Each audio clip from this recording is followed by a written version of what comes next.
ወላውልስተች እንዲሁም ለሀገሬ ይጠቅማል ያልኩትን ሐሳብ ሰነዝር ቆይቻለሁ። የዚህ የስልጣን ዘመን ትዕይንት መጋረጃ ከመዘጋቱ በፊት ግን የኢትዮጵያ ሕዝብ ነባራዊ የኑሮ ሁኔታ የየዕለት ተግዳሮትና ጭንቀት እንዲሁም ይህንን አስቸጋሪ የኑሮ ሁኔታ የወለደውን የመንግስቱን መዋቅራዊ ድክመት የዚህ ዘመን የማይታበል የታሪክ እውነት አድርጌ በታሪክ ፊት ለመመስከር እወዳለሁ። ይህንንም ለማድረግ ማጠቃለያ አስተያየቴና ጥያቄ እንደሚከተለው አቀርባለሁ። 1. የ5 ዓመቱ የኢትዮጵያውያን ተግዳሮቶች። ክቡር ጠቅላይ ሚኒስትር ላለፉት 5 ዓመታት የኢትዮጵያ ሕዝብ የከፈለው ዋጋ እጅግ የበዛና ከባድ ነው። እርስዎ ስልጣን ላይ ሲቀመጡ የገቡት የሰላምና የብልጽግና ቃል ኪዳን ነበር። በተግባር ግን ያየነው ተገላቢጦሹን ነው። የሰሜን ኢትዮጵያ ጦርነት ያስከተለው አስከፊ ሰብአዊ ውድመትና ጠባሳ ሳይሽር ዛሬም በአማራ፣ በኦሮሚያ፣ በጋምቤላ፣ በቤንሻንጉል ጉሙዝና በሌሎችም አካባቢዎች የሚታዩት ቀጣይነት ያላቸው ግጭቶችና ጦርነቶች፣ ብሔርና ሃይማኖት ተኮር ጥቃቶች፣ እገታዎችና አለመረጋጋቶች የዜጎችን የመኖር መብት ነፍገዋል። በቅርቡም ከትግራይና ከኤርትራ ኃይሎች ጋር የሌላ ጦርነት ስጋት አሳሳቢ ደረጃ ላይ ደርሷል። በፖለቲካው መስክም የፖለቲካ ምህዳሩ መጥበብ፣ የሀገራዊ ተቃርኖች መስፋት ወይም ፖለቲካል ፖላራይዜሽን፣ የነጻ ሲቪል ማህበራት መኮስመን፣ በጋዜጠኞችና በሚዲያዎች ላይ እገዳዎችና እክሎች ዜጎች አማራጭ ድምፅ እንዳሰሙ አፍነዋቸዋል። በርካታ የፖለቲካ እስረኞችም ህገ መንግስታዊ የፍትህ ዋስትና ተነፍገው ይገኛሉ።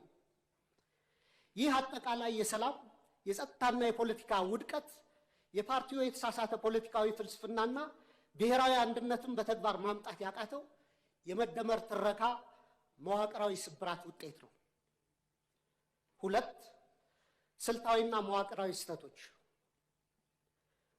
መንግስት የችግሮቹን ስራ መሰረት ትቶ ምልክቶችን ብቻ የመቀጥቀጥና በቁጥር ጨዋታ ህዝብን የማደናገር አካሄድ እየተከተለ ነው። በተላከልን የመንግስት አፈጻጸም ሪፖርት ላይ የሀገሪቱ ኢኮኖሚ በ2018 በጀት ዓመት 10.2 እንደሚያድግ፣ የግብር ገቢ 1.5 ትሪሊዮን ብር መድረሱን፣ የሸቀጦች የወጭ ንግድ 11 ቢሊዮን ዶላር ማስገኘቱንና የውጭ ሐዋላ ፍሰት 7.7 ቢሊዮን ዶላር መድረሱ ተገልጿል። ነገር ግን እነዚህ የቁጥር ስኬቶች የዜጎችን የኑሮ እውነታ ፍጹም አይወክሉም። እንዲያውም መሬት ላይ ካለው እውነታ ጋር በጽኑ ይጋጫሉ። ምክንያቱም አንደኛ የኑሮ ውድነትና የዋጋ ግሽበት ከገቢያችን ጋር አልተመጣጠነም። ሪፖርቱ እስከ ግንቦት 2018 ዓ.ም አጠቃላይ የዋጋ ግሽበት 13.4፣ የምግብ የዋጋ ግሽበት ደግሞ 15% ደርሷል ይላል። ይህን ግሽበት ለመደጎም መንግስት 379 ቢሊዮን ብር ማውጣቱ ቢገለጽም በተግባር ግን ባለፉት ዓመታት የተተገበረው የማክሮ ኢኮኖሚ ማሻሻያ ዝቅተኛውን የማህበረሰብ ክፍል ለከፋ ድህነት በዳረገበት ሁኔታ ላይ እንገኛለን። ማሻሻያውን ተከትሎ የመጣው ሰማይ የነካ የዋጋ ግሽበት በሚሊዮኖች የሚቆጠሩ ዜጎችን የመግዛት አቅም ሙሉ በሙሉ አሳጥቷል። ይህንንም ተከትሎ ቋሚ ደሞዝ የሚከፈላቸው የመንግስትና የግል ድርጅቶች ሰራተኞች፣ ዝቅተኛ ገቢ ያላቸው የከተማ ነዋሪዎች፣ አነስተኛ ነጋዴዎች፣ አነስተኛ ይዞታ ያላቸው አርሶ አደሮችና አርብቶ አደሮች ወገኖቻችን በስውር ረሃብ ውስጥ ወድቀዋል። የቤት ኪራይ ከአብዛኛው ዜጎቻችን ወርሃዊ ገቢ በላይ ሆኗል። በአሁኑ ወቅት በሀገራችን መካከለኛ የሚባል የህብረተሰብ መደብ ጠፍቶ ጥቂት እጅግ የበለጸጉና አብዛኛው በድህነት የሚማቀቅ 2 መደቦች ሆነዋል። ሌላው የተደበቀ የሀገር ውስጥ ዕዳ መኖሩ በሪፖርቱ መረጃ መንግስት በበጀት ዓመቱ 1.13 ትሪሊዮን ብር ብድር መልቀቁንና 91% የሚሆነውም ለግሉ ዘርፍ የተሰጠ ነው ይላል።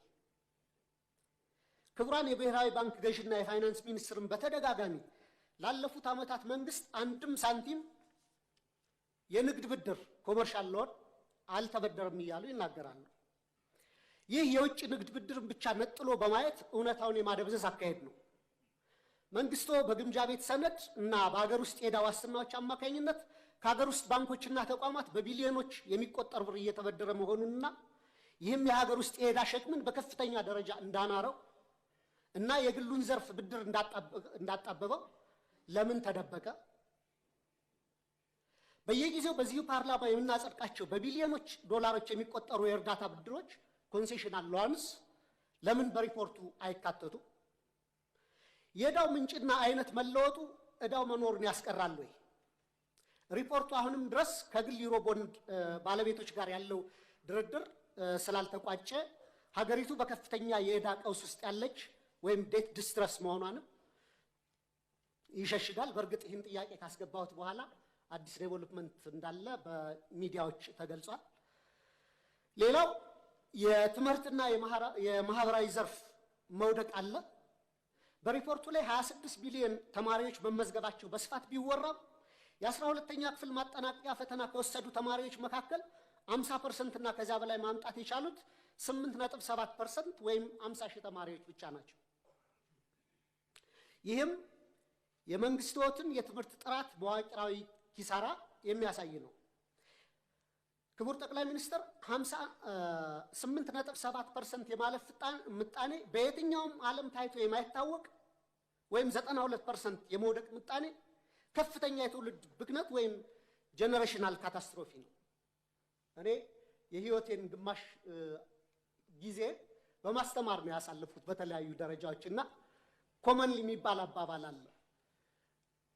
መምህሩ ፈተና አውጥቶ ተማሪዎችን ማሳለፍ ካልቻለና ከወደቁ የወደቀው መምህሩ ነው የሚል ኮመን አባባል አለ በእኛ በአስተማሪዎች ዘንድና ይህን ያክል 92% የመውደቅ ምጣኔ ካለ እኔ ወድቋል ብዬ ማስበው ትምህርት ሚኒስቴር ነው።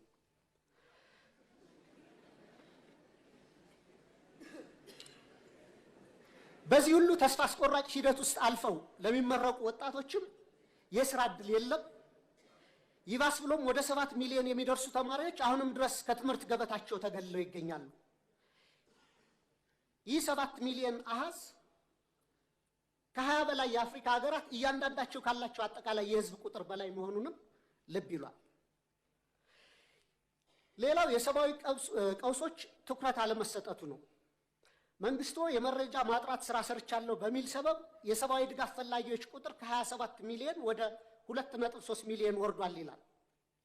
ነገር ግን መሬት ላይ በጦርነትና በድርቅ ምክንያት የተፈናቀሉ፣ የዕለት ደራሽ እርዳታ ያጡ፣ ለቤተሰቦቻቸው ፍጆታ በቂ ምርት የማያመርቱ በሚሊዮን የሚቆጠሩ ዜጎች እያሉን ይህንን ቁጥር ወደ 2.3 ሚሊዮን ዝቅ አድርጎ ማቅረብ ፖለቲካዊ ቁጥር ማሳመር እንጂ የዜጎችን ነባራዊ ህይወት በተጨባጭ የሚያሳይ አይመስለኝም። እንደ WFP፣ ፋኦ፣ ፋሚሊ ኢርሊ ዋርኒንግ ኔትወርክ የሚያስቀምጡት ዝቅተኛ ግምት ከ15.8 እስከ 21.4 ሚሊዮን ኢትዮጵያ ከፍተኛ የምግብ እጥረት ውስጥ እንደሚገኙ ነው። መንግስታዊ ካልከሩ ድርጅቶች ጋር በተያያዘም የእርዳታ እህል አቅርቦት እንዳያከፋፍሉ በመንግስት መከልከላቸውና ወደ ጥሬ ገንዘብ ድጋፍ ወይም ካሽ ትራንስፈር እንዲያተኩሩ ብቻ መገደዳቸው ተገልጿል። ይህም በገበያ ላይ ካለው የዋጋ ግሽበት አንጻር በርካታ ቤተሰቦችን ለከፋ የምግብ ዋስትና እጥረት የሚዳርግ ነው። የዓለም አቀፍ የገንዘብ ድርጅት እና የዓለም ባንክ በርካታ ገንዘብ ዶላር ወደ ኢትዮጵያ ኢኮኖሚ ኢንጀክት እያደረጉ ነው፣ ፓምፕ እያደረጉ ነው። ይህ መግባቱን ተከትሎ ደግሞ የመጣው ጊዜያዊ የማክሮ ኢኮኖሚ መረጋጋት ታይቷል። እሱ ጥሩ ነው። የፎሬን ከረንሲ ሪዘርቭ ማደጉ የማክሮ ኢኮኖሚ አመላካቾችም በተወሰነ ደረጃ መረጋጋት ማሳየታቸው መልካም ጅማሮ ቢሆንም የተገኘው ለውጥ የኢትዮጵያውያንን ህይወት በተግባር ካልቀየረ ዘላቂ ትርጉም አይኖረውም። የችግሮቻችን ስረ መሰረት ችላ በማለት በጊዜያዊ ማስታገሻዎችና በፎሬክስ ክምችት እድገት ትረካ ብቻ ሀገር ረጅም መንገድ መውሰድ የምንችል አይመስለኝም።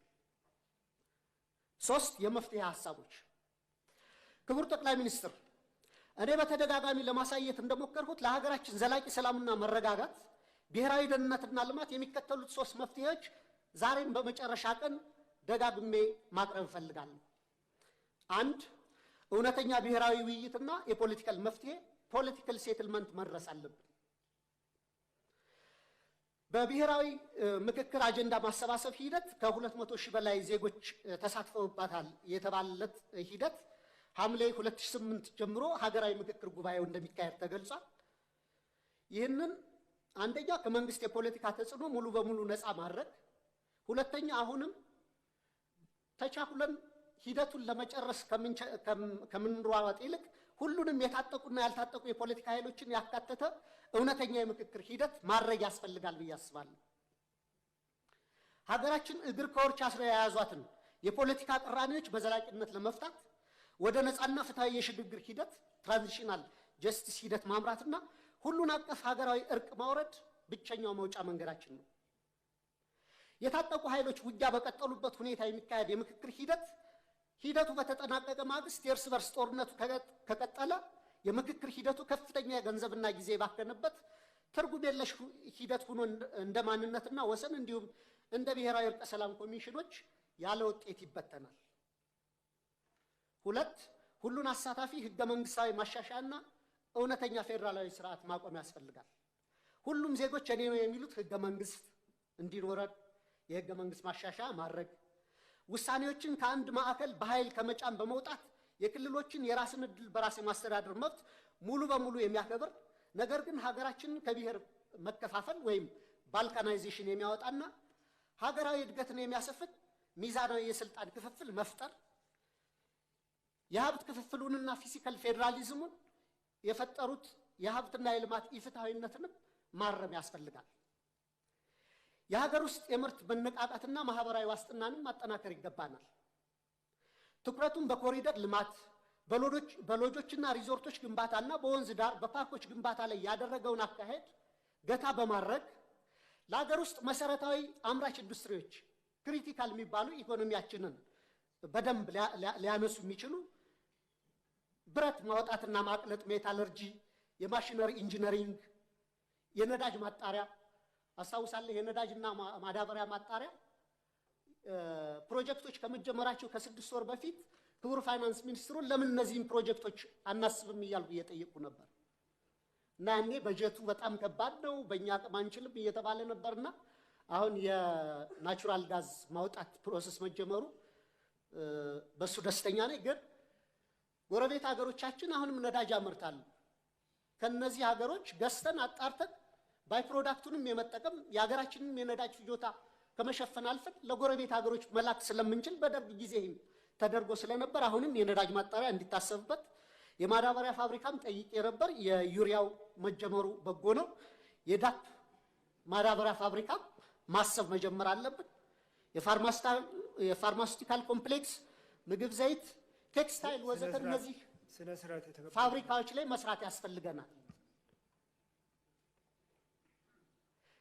እንደ ባቡር፣ ሀገር አቋራጭ ፍጥነት መንገዶችና የኃይል ግንባታ፣ ለመስኖ መጠጥና ለተለያዩ አገልግሎቶች የሚውሉ መልቲፐርፐስ ግድቦች፣ ዘመናዊ ግብርና፣ የመኖሪያ ቤቶች ግንባታና ለምግብ ዋስትናና ለድሆች የሚሆን ጠንካራ ማህበራዊ የደህንነት መረብ መዘርጋትም በቀጣይ ሊታሰብበት ይገባል።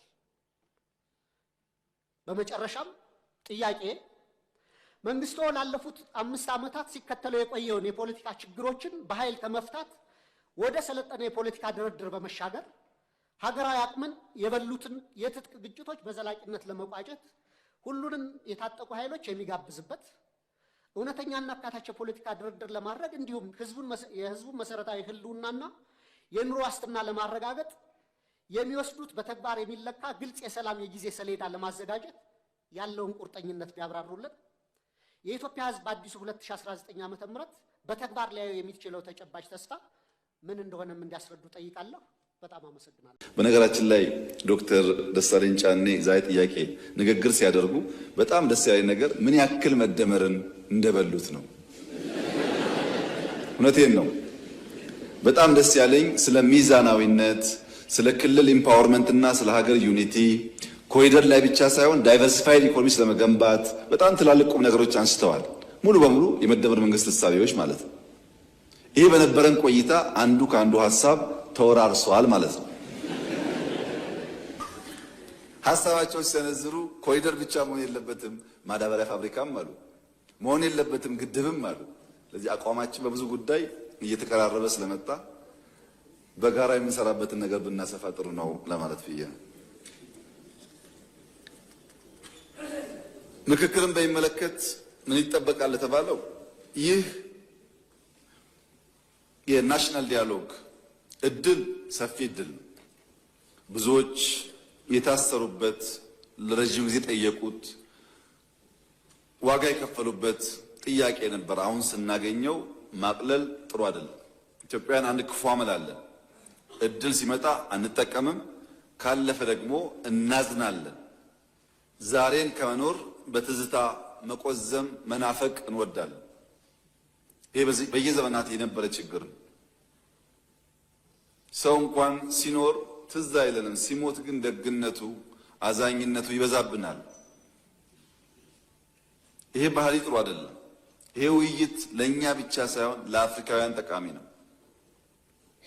ምክንያቱም ከታች ጀምሮ የተደረገው ውይይት ስለሆነ እንደተባለው የፈጠነ አይደለም። እንደምታስታውሱት የሰጠናቸውን ጊዜ መጨረስ አቅቷቸው ይሄ የተከበረው ምክር ቤት ጊዜ አራዝሞላቸው ነው እየተካሄደ ያለው እንጂ ፈጥነን የፈጸምነው ጉዳይ አይደለም።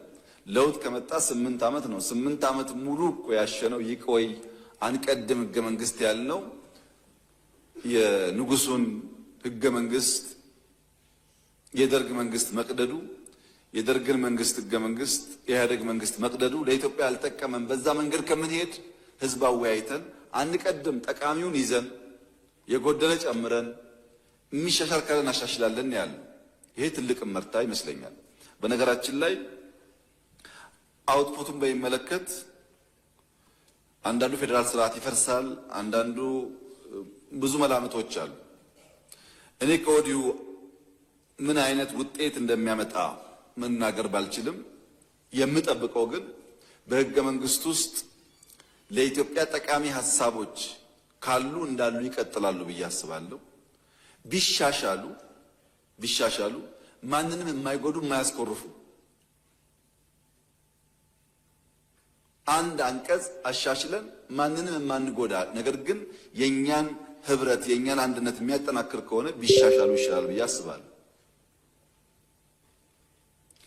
ያለውን የሚያፈርስ አንቀጽ ይፈጠራል ብዬ ግን አልገምትም። ያለውን የሚያሻሽል የሚያጠናክር ይፈጠር ይሆናል እንጂ ያለውን የሚያጎል ነገር ይፈጠራል ብዬ አላስብም። እዚህ ጋር አንድ በአንክሮ እንድትረዱኝ የምፈልገው ጉዳይ በተለይ የተፎካካሪ ፓርቲ አባላት በሌላም ሀገር ያላችሁ ፖለቲከኞች እኛ እንወያይ፣ እንመካከር፣ እንፍታ እያል ያለነው ችግር እኛ የፈጠርነው ችግር አይደለም። ለምሳሌ አማራና ትግራይ አካባቢ የወልቃይት ጉዳይ ይነሳል። እኛ አልፈጠርነውም እኮ እኛ ላይ ወደቀብን እንጂ እኛ አልፈጠርነውም ይሄን ችግር። እንፍታው ነው ያልነው እንጂ እኛ የፈጠርነው ችግር ነው ማለት አይደለም። ልማት በሚመለከት መገጭ ወይም አርጆ ወይም ሶማሌ ክልል ወይም አፋር የተጀመረው ግድብ እኛ ላይ ወደቀብንና እንፍታዋል እንጂ እኛ እኮ አልጀመርነውም። የተጀመሩ የምትሏቸው ጉዳዮች እኮ እኛ አልጀመርናቸውም። ህዳሴ ከነጥፋቱ እኛ ላይ ወደቀብን እንጂ እኛ አልጀመርነውም። የምንወያየው የብልጽግና ፓርቲ ወይም የመደመር መንግስት የፈጠራቸውን ችግሮች ለመፍታት አይደለም። ለዘመናት የተከማቹትን አብረን ተወያይተን መልክ እናበጅ፣ አዲስ ሶሻል ኮንትራክት እንፈርም ለማለት ነው። እዚህ ጋር መዛባቶች ያሉ ይመስለኛል። ልማትም ስንጠይቅ የተጀመረው ማን ጀመረው? ለምን ጀመረው? ፖለቲካል ኢሹም ሲሆን እንዴት ተጀመረ? እንፍታ የሚለውን ኮሚትመንት እኛ እንደፈጠርነው አይነት ተደርጎ ባይወሰድ ጥሩ ነው።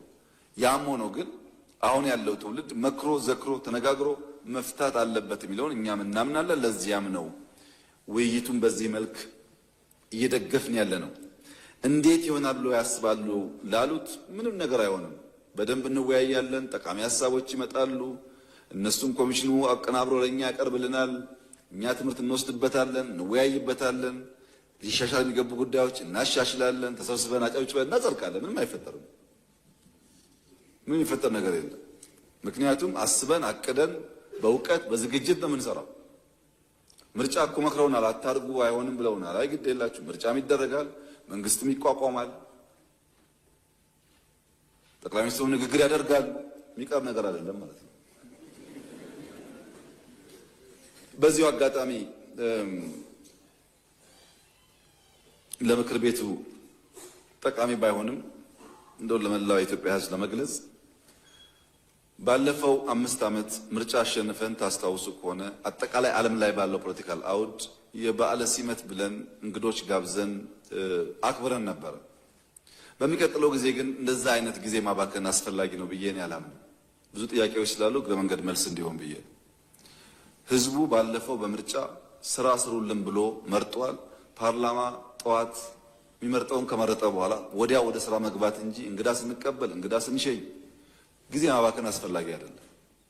ይሄ ባህል በሌሎች ሀገራትም ቢቀር ጥሩ ነው። መዘጋጀት የሚገባው ለምርጫው ነው። ካሸነፍን በኋላ ዘለው ወደ ስራ እንጂ ለድግሱ የሚጠፋው ጊዜ ቢቀር ነው የሚሻለውና ጥያቄ ያላችሁ ሰዎች እግረ መንገድ መልስ እንዲሆናችሁ ብዬ ነው። የለም ይደገስም የለም ስራ ይቀጥላል ማለት ነው።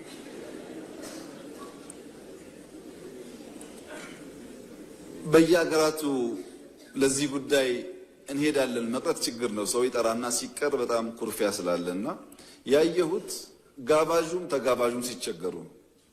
ማንም ሰው ደስ ብሎት አይሄድም።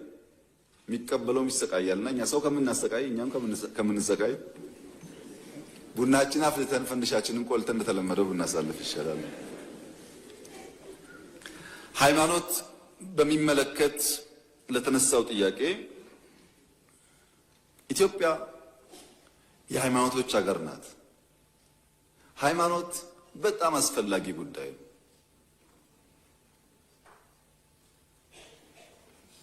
ሀገር በኢንፍራስትራክቸር ብቻ አትገነባም። ሱፕራና አልትራስትራክቸር ለአንድ ሀገር በእጅጉ ያስፈልጋል። ሱፕራና አልትራስትራክቸር የሚገነቡ ባህሎች፣ ትውፊቶች፣ እሴቶች የሚገነቡ ተቋማት ለኢትዮጵያ ያስፈልጋሉ። አጋጣሚ ሆኖ ኢትዮጵያ ውስጥ እንደመታደል ነው አብዛኛው ሕዝብ የሚከተላቸው ሃይማኖቶች 90% የተቀራረቡ ናቸው። ለሁሉም አደምና ሐዋ እናትና አባት ናቸው። ለሁሉም አብርሃም ኢብራሂም አባት ነው። ብዙም የሚያጣላ ጉዳይ የለም። ትናንሽ ዲፍረንስ ነው ያለው። ትናንሽ ክርስቲያኖች እስልምና ቁጭ ብለው ቢያጠኑ አብዛኛው ነገር የሚያስማማ ነው። የሚያለያየው ነገር ደግሞ ተከባብሮ ማለፍ ይቻላል። ይሄ ልዩነት ከኛም ሀገር ውጭ ለረጅም ዘመናት ነበር፣ እኛም ሀገር ውስጥ ለረጅም ጊዜ ነበር። ኢትዮጵያ ውስጥ ሃይማኖቶች ከፍተኛ የሰላም የትብብር ዘመናት በስፋት ነበራቸው። አልፎ አልፎም የግጭት ታሪክ አላቸው። የሚካድ አይደለም። ከግጭት ተምረው ታርቀው አብረው የቀጠሉባቸው ዘመኖች ደግሞ ሰፊ ናቸው። በዓለም ላይ አጠቃላይ ያለው ግጭት 4 መንስኤ አለው። አብዛኛው ግጭት አንደኛው መንስኤ ብሔር፣ ሃይማኖት፣ ርዕዮተ ዓለም ነው። በብሔር ምክንያት፣ በሃይማኖት ምክንያት፣ በርዕዮተ ዓለም ምክንያት ግጭት ይፈጠራል። አንደኛው ነው። ሁለተኛው የኢኮኖሚ በላይነት ነው። ኢኮኖሚ ለመቆጣጠር የሚደረግ ትግል ነው። ሶስተኛው የበላይነት ለማስፈን ነው። ሱፒሪየር ለመሆን አንደኛ ዜጋ ለመሆን የሚደረግ ጥረት ነው። አራተኛው ግዛት ማስፋፋት ነው። እነዚህ ግጭቶች ግን አብዛኛው የሚደበቁት ሃይማኖትና ብሔር ውስጥ ነው። ግዛት ላስፋፋ ነው የሚል የለም። የኢኮኖሚ በላይነት ሊቆጣጠር ነው የሚል የለም። ይህም ፍላጎት ደብቆ በሃይማኖትና በብሔር ጥላ ስር ግጭት ይፈጠራል። ሃይማኖት ለግጭት የሚጠቀሙ ኃይሎች አሉ። ሃይማኖቶቹ ግን እስላምም ክርስቲያኖቹም አጠቃላይ ክርስቲያኖች ሁሉም የሰላም እምነቶች እንጂ የግጭት እምነቶች አይደሉም። ለዚህ ማረጋገጫ ኢትዮጵያ ናት።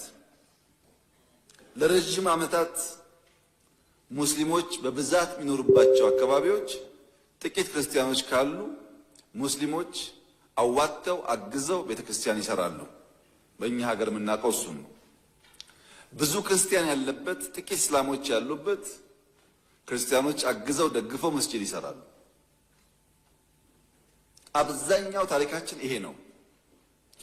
በቅርቡ ጥናት አጥንተን ነበር። ከግማሽ በላይ ከ50% በላይ የሙስሊም ፖፑሌሽን ያለባቸው ወረዳዎች ማጆሪቲው ሙስሊም የሆነበት ወረዳዎች 1263 ቸርቾች አሉ። 1263 ቤተክርስቲያኖች አሉ። አብዛኛው እስላም የሆነበት አካባቢ ከአንድ ሺህ ውስጥ ስንት ቦታ ነው ግጭት የምንሰማው ነው? የሃይማኖት ግጭት ካለ አብዛኛው ሙስሊም ያለበት አካባቢ ሁሉም ቦታ ግጭት ይጠበቅ ነበር። ግን የእስልምና ባህሪ ግጭት አይደለም፣ የክርስትና ባህሪ ግጭት አይደለም። ክርስቲያኖች የበዙባቸው አካባቢዎችም እንደዚሁ መስጂዶች አሉ። የምንሰማው ችግር ግን ጥቂት ቦታ ነው። በዚህ ሁሉ ስፋት ችግር አንሰማም።